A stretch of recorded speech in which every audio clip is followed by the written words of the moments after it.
Welcome back to the Daily Drum on WHUR 96.3 HD2 and Sirius XM Channel 141. I'm Harold Fisher. Last night, we spoke to men about happiness, what it means, what it looks like, how it feels. Well, tonight is ladies' night, whether it's the little joys, fulfilling relationships, achieving personal goals, or finding balance in everyday life. We are discovering the secrets to happiness from a woman's perspective. My guests tonight are Dr. Roz Aker-Black, psychologist, therapist, and happy person. Najma Smalls, a 48-year-old married mother of a 9-year-old son and a 12-year-old daughter. She's also author of the book, The Black Girl's Guide to Healing Emotional Wounds. And Monique Small, a 26-year-old single professional with no children. Ladies, thank you so much for joining the conversation. I appreciate it. No problem. Thank you for having us. Thanks for So having first, us. let me share a couple of fast facts. According to the Pew Research Center, women generally report higher life satisfaction than men. Married women with children are generally the happiest, followed by married women without children, and then unmarried women. And women experience stronger seasonal variation in well-being than men. Depression, anger, hostility, and irritability are the highest in winter and the lowest in the summer. And 63% of Black women report that they are optimistic about their futures. Now, just like last night, we shared a definition of what happy is. Happy is a feeling or showing pleasure or contentment, having a sense of confidence in or satisfaction with a person, arrangement, self, or situation. Let me start with you, Dr. Roz. Outside of the clinical definition for happiness, how would you personally define it? Well, happiness is really this idea of not being in the state of sadness, right? Because that would be the opposite of happy.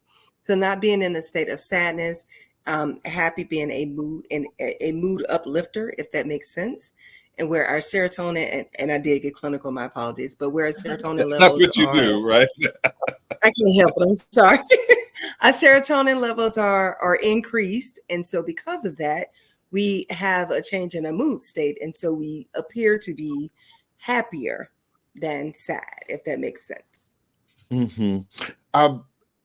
Would you consider yourself, Najma, a happy person, and why?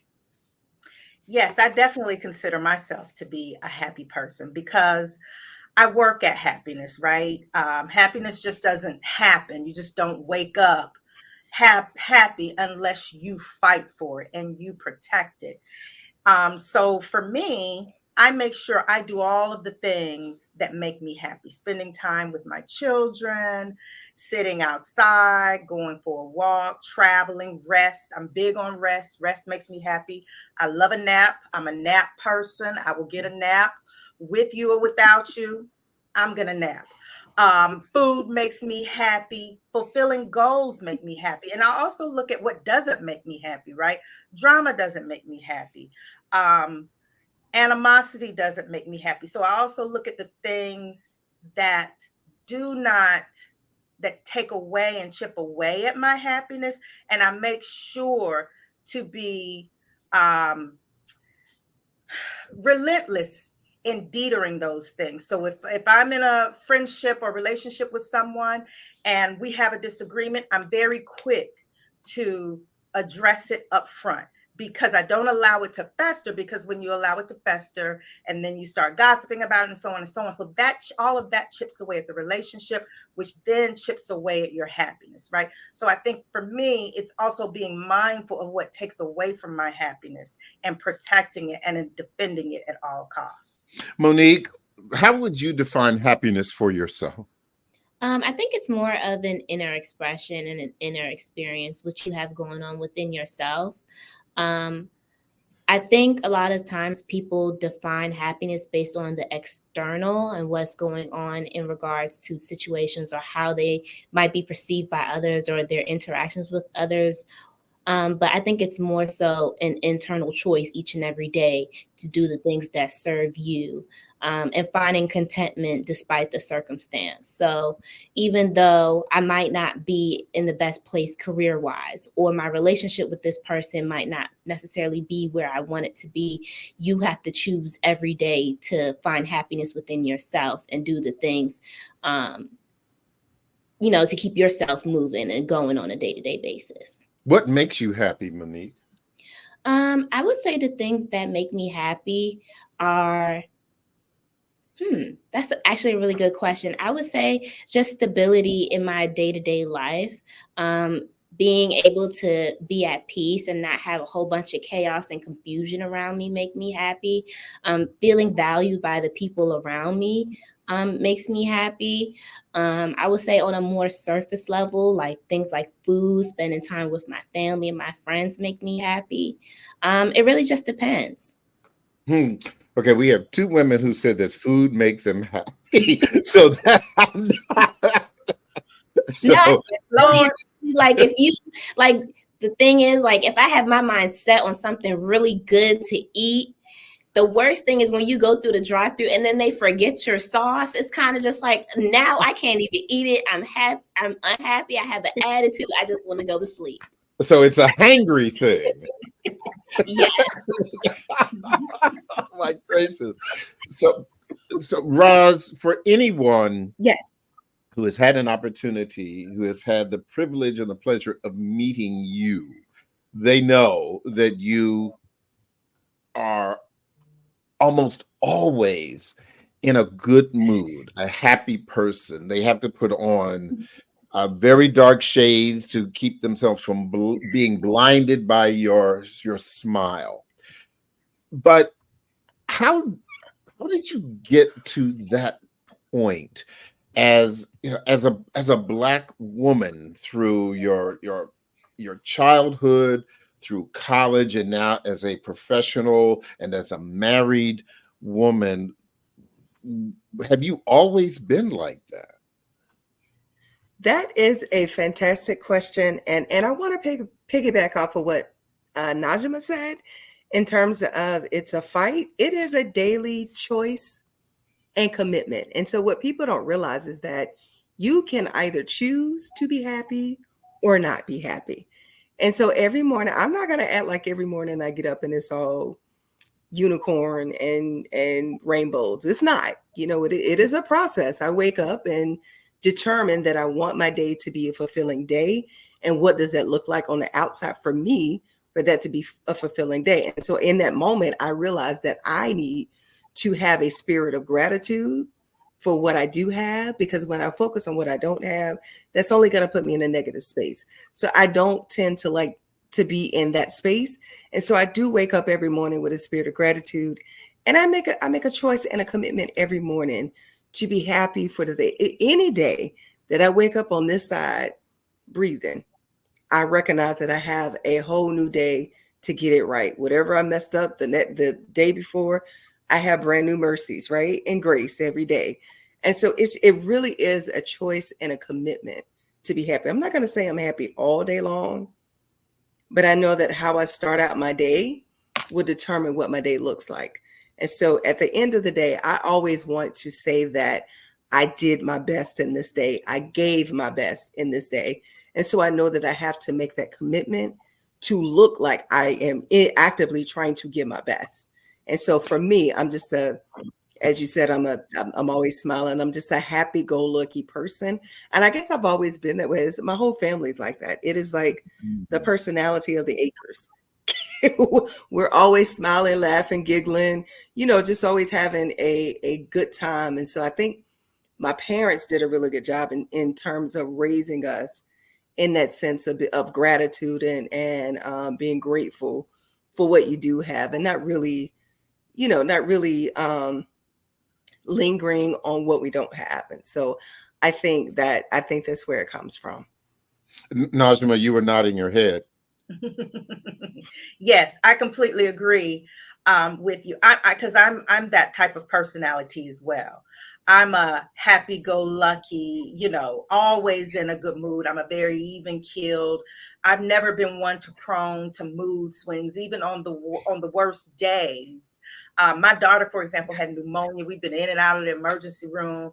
That's stressful. But at the end of it all, I'm still positive. I'm still a half full person. And also, spirituality has a lot to do with that as well, because I know that God is going to see us through this. So for me, it's like, I'm excited to see how God is going to pull us out of that. Not to get all spiritual on y'all, but that's just a part of what makes me happy. And one of the things I also noticed is that, when Monique was talking about, what makes her happy in her 20s, right? Because when you're in your 20s, you're at that I'm trying to get established mode, right? And I like to have fun with my friendships, right? And she mentioned that stability makes her happy, right? And so I'm a woman in my 40s, and so what makes me happy, some of the things that makes me happy is a little bit different from what makes Monique happy, because now I'm looking at, I have the stability, but now for me, it's looking at, what can I do that's fulfilling? I want to do work that is meaningful. I want to leave a legacy. What can I do that will outlast me once I leave here? And so when I'm doing those things, like having these types of conversations, this is also filling up my happiness tank as well. So I think depending on what stage of life we are in, our happiness is going to be measured and looked at a little differently as well. Monique, do you have, or do you differentiate between how you define happiness and what you may also call joy? Or is that just six of one, half dozen of the other for you? I think they're in a sense synonymous, but I think that where the difference with joy is, I think of the phrase "in spite of," or happiness can be fleeting. It's a choice. But I think joy is just that natural, pure feeling of bliss despite the situation. And that's interesting that you should say that. When I was talking to the men yesterday, I said you have happiness, you have sadness, and then in the middle, for me, there is peace, or there is zen. When you are on that scale of 1 to 100, the feeling of no drama, no worries, peace, and zen at 50, as my mother would say, middle C. I want you to talk about that, Monique, after I take a break. And as a matter of fact, all of you, but I want to get Monique's youthful, exuberant taste on that in just a bit. I am going to take a break, but don't forget, you can hear this and every edition of the Daily Drum Insight segment via podcast on WHUR.com. That's our website. The Original Quiet Storm is next on WHUR. I'm Harold Fisher. This conversation continues on Sirius XM channel 141 and 96.3 HD2 in just a few seconds. Welcome back to the Daily Drum on Sirius XM channel 141. I'm Harold Fisher. We continue our discussion about Black women and happiness. We spoke to the men last night. Tonight we are talking to the women. My guests are Dr. Rosaker Black, psychologist, therapist, and happy person.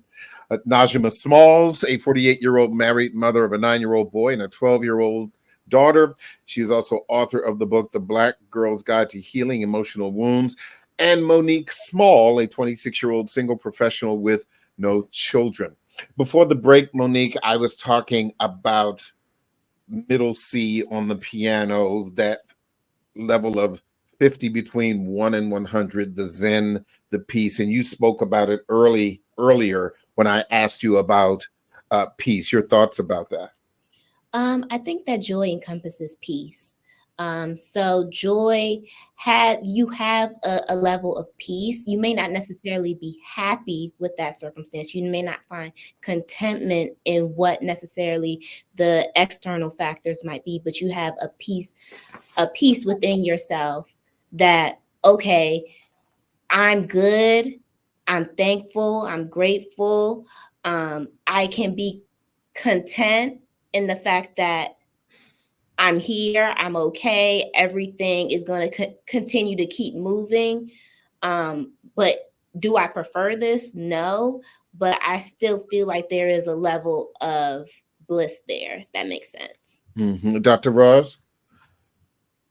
Yes, I want to agree with my sister Monique in terms of joy and happiness being synonymous, but joy comes despite the situation. Joy really comes because you have a self-concept of who you are. And it comes in the morning, but that's a different thing. But in the morning, yeah, right, exactly. But the belief about who you are is never going to change regardless of the situation. So your self-concept of who you see yourself as determines your level of joy, I do believe. So regardless of what's going on, you'll have joy. As Monique eloquently mentioned, that happiness is fleeting. It is a feeling, right? It is a feeling, but that belief about who you are, that's the joy for me. Your thoughts about that, Najma? Hearing you all chat, one of the things that's interesting is I think that as Black women, especially when we look back at our elders, right, we've always had to fight for joy and for peace. And even today, right, as Black women, you go to work in your professional settings and so on. And even in our communities, we have to deal with microaggressions and profiling and all of these things, right, that are against us, right? And so it is so important that we fill our cup every single day with a dose of peace and happiness so that we can maintain that state of joy, right? Because if you turn on the news, if you even go outside of your house, there's going to be negative influences. That's just the way it is. But we have to really be intentional about making sure we remain in a peaceful state. And even there are some times I have had to say out loud, I welcome peace. Peace come in. I am going to be content regardless of what goes on today. It is not going to disturb my peace. And that fills me with joy as we're moving, I move through the day. So I think we just have to be mindful of that as we maneuver and have this conversation. Dr. Roz, yesterday when I was talking to the men and I was asking them how they believe they experience happiness compared to how Black women will experience happiness. And I'm sure they got in trouble, and I'm going to get in trouble too. But one of the guys said, look, when a woman breaks a nail or eyelash isn't working or the hair's not, and they're like, they're falling apart, blah, blah, blah. I'll let you all react to that. But they were saying that, for men, there was basically they were saying, don't sweat the small stuff. From your perspective, Dr. Ross, how do you believe that women see happiness compared to your experiences with men? Oh, that's a great question. And if we look at the dynamics of men and women, right? Women get joy from having girlfriends, being able to express their emotions with their girlfriends. Whereas men, they aren't likely to sit up and say, oh, I feel sad today. They're not likely to say that. But if my girlfriends haven't heard from me in 2 or 3 days, they are texting like, what is going on? Where are you? What's happening? So it's we have more of the opportunity for people to be concerned about our well-being. Whereas for men, that's not the same. Unless they are married and there's a wife and there's kids that's like, what's wrong with dad? but Mhm. just in their ordinary Depending on the wife. community. But go ahead. No. Yeah, depending on the wife. Yeah. Well, prayerfully, you got a wife that's checking on you. But in their ordinary communities, that there are limitations to that because of how men perceive showing emotions. If they show emotions, they're weak. If they're this and someone's clowning them, or if they're showing that they're in love, then man, the little colloquialisms that men say, she got you whipped, that kind of stuff. So men aren't so open to share, whereas women, we share it all. Even if we do, I mean, I'm not gonna lie. If I break a nail, it is an issue, right? If there's something that falls apart for me, it is an issue. Like, I won't act like it's not, but it's in my community. It's okay for me to express that. Whereas for men, it's not as open to express those little small things. So they feel as if they can't break down over small things, if that makes sense.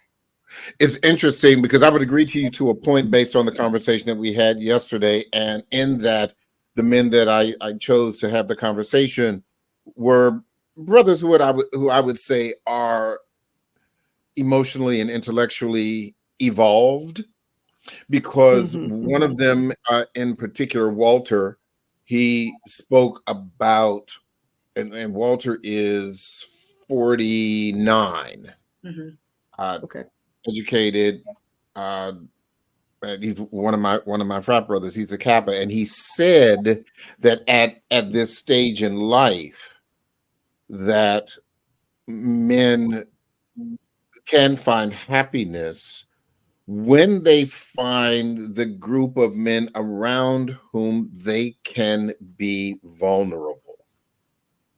Yeah, I like that. And I love that. Yeah, when they can say, man, no, I'm not feeling good, or man, uh, this sister that I met, Bomquisha, I'm in love, and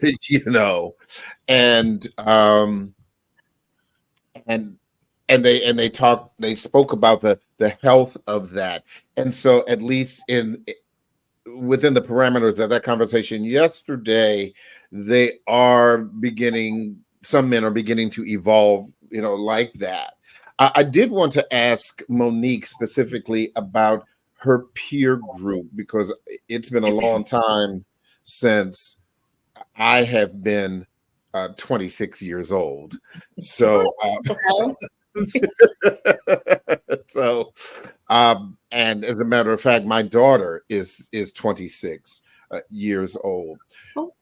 I know something. I can't believe that. So, but Monique, around your group of good girlfriends, what does happiness look like?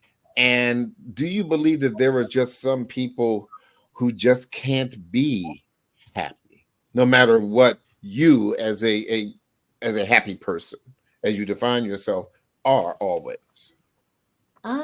I would say I'm gonna go backwards. So I think some people choose not to be happy. Some people let their circumstances define their day to day. I think it's a process for people. I don't think that you'll necessarily stay there forever. But it takes people sometimes longer than others to realize, okay, something always is going to go wrong, or I might not always be in a place where I'm content with my day to day. However, am I going to let that define me and keep moping around and be sad and be depressed and be nasty to other people because I cannot find contentment within myself? It takes some people longer than the others to figure that out. Would I say that I'm 100% there? I definitely do have my days where, I catch myself and I'm just like, okay, this is not something that I can change in this moment. But what I can change is my reaction and how I'm going to move about the rest of my day. So from that mindset, I might just need to come in my office, or I might need to put my phone on do not disturb, or I might need to take a walk and recollect and get my life for a minute before I interact with anybody else, or even, stop the negative self-talk within myself. So that is an ongoing process. In regards to my friend group, I would say they're happy when there's no drama or there is no conflict. I think at 26, my friend group has completely shifted. How so? I would say just based on the things that I'm interested in, and the things that I find important. I think specifically once I hit 25, it's kind of just like, okay, I don't necessarily want friends that I can only club with and party with. I need people that I'm able to tolerate on a day-to-day basis. Can I call you when I'm having career ups and downs? Can I call you when my boyfriend lost his mind and you're not judging me? Can I call you when I want to go to church and I want to, have a spiritual conversation, or I just need to cry for a little bit? And a lot of people like to compartmentalize their friends. And I have my clubbing friends, and I have this friend, and I have that friend. But personally, for me, I feel like if you can't be with me throughout every season, I don't even really want you in my corner. You're just taking up space because I have things to do. Well, that was a word, Monique. Yes. Yeah. Truly, like, That was a word. Truly, like, I'm taking this time for me. I'm getting myself together. And it's just like, if I have to worry about, I can't talk to you about this, that's my time. Like, I'm putting my time into you just as much as you're putting your time into me. And if that relationship doesn't serve me, if I always feel like I talk to you and now I'm like, I need a drink after I talk to her. I don't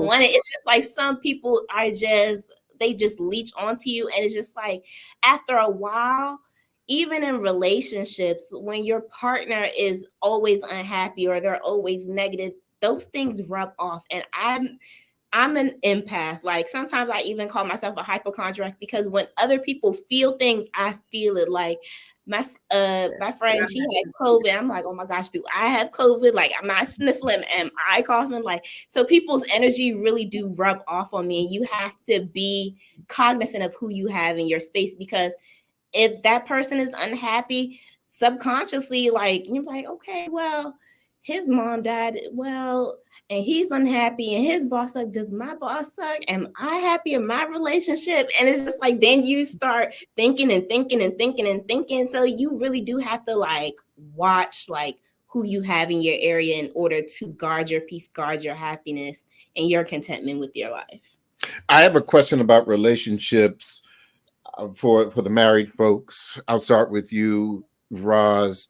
What role does happiness play in your marriage? And don't forget, I know your husband. So. I know. But I think this is, I'm happy for. no, I was just going to say, but I think for a lot of for a lot of married women who are listening, that is an important question. It is. I take up the space of happiness in our home.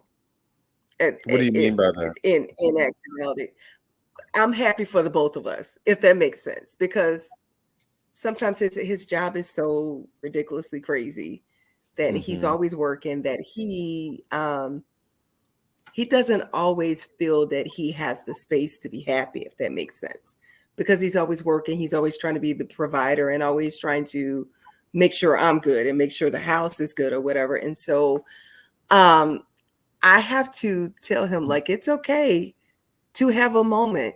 Enjoy your football games. Enjoy the things that you like. Like, sometimes it's hard for him to unwind, basically, because he's in that I got to be protector provider mode 24/7. And while I get that, and while I understand that, but you also can have space for you to feel whatever it is that you need to feel. And so I think sometimes as wives, we have to create the space for our husbands to feel that. We can't burden them so much with what's going on, and we don't have kids, so it's not the kids aren't an issue. But sometimes, as soon as he hits the house, we do have a dog. Sometimes, as soon as he hits the house, I'm telling him everything about the dog, everything that the dog does, what the dog needs, and I'm like, you know what, Ross, take a beat. Let the man let him walk in the house real good. Let him get past the foyer, okay? Let him get in the house and take a beat. You could tell him all that. All of that is none. It doesn't. He doesn't have to know that in this moment. Well, let me and ask so you I this. think. No, go ahead. I'm sorry. Please, Yeah. I didn't mean to cut you off. No, I'm just. I think it is just very important that we create the space for them to have emotional expression. Mm-hmm. You said he's always checking on you to make sure that you're good. In those checking on you moments, how does that make you feel? It doesn't. Is that a part of your happiness? It is, and I, I tell anybody, like, Frank Black don't play no games about his wife, about his family. He's always making sure I'm good, and so that makes me feel good because that's the promise that he made to my parents when he asked for my hand in marriage, right? And so him living up to what he said he was going to do is, it makes me feel like I made a great choice in terms of someone to spend my life with. And so, yes, it does contribute to my happiness, if that makes sense. Mm-hmm. Najima, what role does happiness play in your marriage?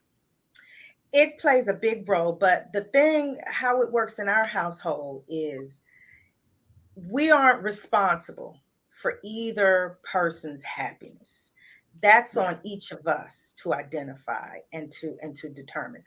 But with that being said, we support each other in getting to that space. So for example, and it's in the small ways, right? For example, my husband likes a made up bed. When he comes home, he likes to see the bed made. To me, I could care less. But for him, because I'm the last one to get out of the bed, I will make sure the bed is nice and neat for him. It's one small thing to do to make sure that he's happy. For me, he know I loves chocolate, right? So on his way home, he'll stop by CVS or wherever and grab me a little bit of chocolate, right? And it may sound small, but these are things that really fill us up because it says, I thought about you. And all the busyness of my day, I thought about you enough to take that time out and to do something to make you happy. And then we also protect each other in a sense of like you, Dr. Black, my husband is the sole provider, right? In the terms of he's bivocational. So he's a pastor and he oversees a large government program. So he works about 12, 15, 16 hours a day, right? And so when he gets his rest, I block out his calendar. I don't put anything on his calendar because I make sure, especially like Sunday afternoons after church, he's done. He wants to be in his man cave watching the game and just lounging. So I don't plan or schedule anything on those days or those moments to make sure that he gets his rest. And if I have to take the lead on certain things while he's resting, I'm perfectly fine with doing that so that he can get his rest. The saying is happy wife, happy life. But I also think that's for husbands too, right? Our men deserve to be happy as well. So when we plan our vacations, I'm considering what he wants as well. It's not always about me. And I don't want him to ever regret making the decision to marry him. I don't want to look at it as, the proverbial ball and chain. I want him to enjoy this space. And every day I'm wanting him to be grateful that he made the choice to marry me. Mm-hmm. I asked Monique about this, Dr. Roz, and that's when we got the sermonette. And I think that, but again, all jokes aside, this is important too. What role do your friends play in your happiness and vice versa? Everybody, they know, and if they don't, you're an AKA, you are active in the sorority. And so again, what role does happiness play in your interaction with your sorors and your other friends who are not? Yeah, if you know me, then you know I need people like I need air. Mm-hmm. So I mean that's a big thing, but that's just I need people. Like I love to be around people. I love interacting with people. I am a true extrovert, and that fills me up, right? And so my friends are a huge part of my life and a huge part of my happiness. We talk all day. In fact, our first text this morning on our group chat was probably at 3:45 a.m. And Woo! it was me. I sent the chat. I sent the text because I was asking them about something, and I was like, I don't want to forget it. And so let me say, but they know that that's who I am, and they know that Ross is going to send an early morning chat because she's forgetful. I'm not as young as I used to be. And so, you know, they allow it. So my friend groups, I have the community and the space to be me in those friend groups, if that makes sense. And so that is everything for my happiness. Like my best friends, they know me. They know me when me just trying to get to Dr. Ross. They've seen every facet of my life, if that makes sense. And so when I have a crazy moment, it's really funny because it was like, yeah, that's the old Ross we know. You know what I mean? Like they could care less about the accolade. They could care less about those things. They know me, if that makes sense. And so that is a huge part of my happiness as well, because I do have this community that loves me in spite of anything. And so that works for me. Yeah. What about you, Najma? Your friends group, what role does happiness play in how you relate to them? I am a big believer in Dr. Roz. You and I, as I hear you talk, I feel like we are like kindred spirits in some sense, because I am an extrovert. I agree 100%. Just as the air I breathe, friendships are so vital.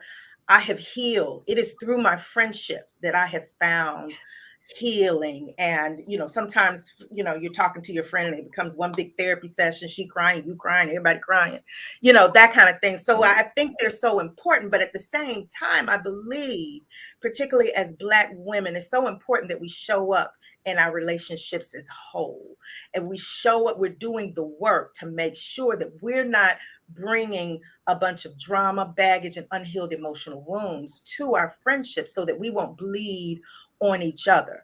And so I am very mindful of that, and it takes me a while before I'm able to call someone a friend, because I have, encountered people that weren't on their way to wholeness, and they did want to disrupt my peace, so to speak.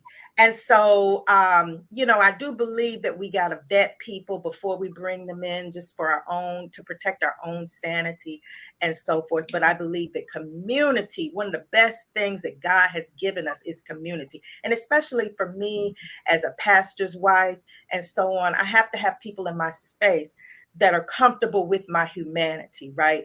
Because, people can put you on a pedestal and this and that, and we all have different types of expectations. Oh, Dr. Roz, you're a doctor, and, you look you like you got it all together, and you make, one mistake or whatever, and then it's like, they're overwhelmed by it. So you have to have people in your life that won't always put you on that pedestal, and that you can be Roz. You don't have to always be Dr. Roz. You can be Roz with, and it's okay to let your hair down. I only have a few minutes left, and I wanted to ask you all this final question.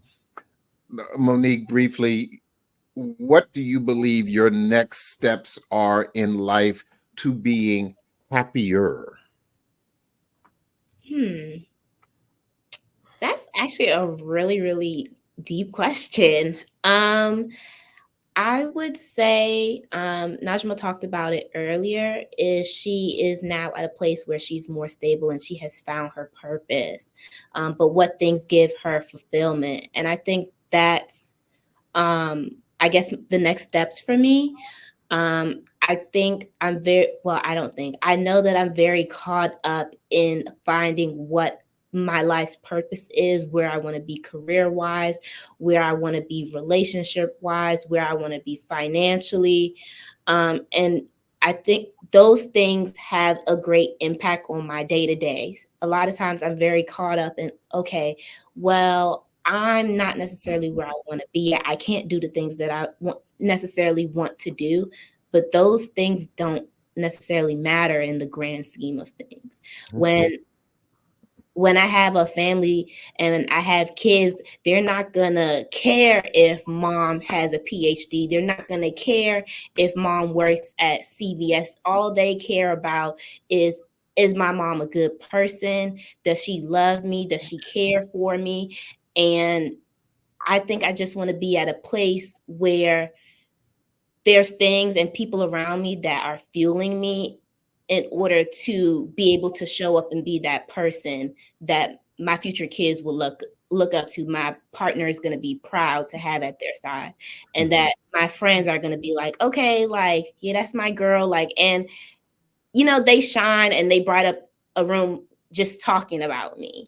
That's where I would like to be moving forward. Najma, I'll give you 1 minute. What's the next step for you to be happier, real quick? I think just continuing to heal the broken heart and helping us as Black women to become emotionally whole, and watching my kids grow. That's all it takes for me. Yeah. Dr. Roz, your next steps in life to be even happier, if for you that is even possible. It is. I would just continue to keep reframing the disappointments in life and looking at them as teachable moments, because that is how I have been able to get through the disappointments. Like, God, what is it that you wanted me to learn from this situation? And so just continuing that, because there will be more disappointments in life, but just how I look at it makes all the difference in the world. Wonderful.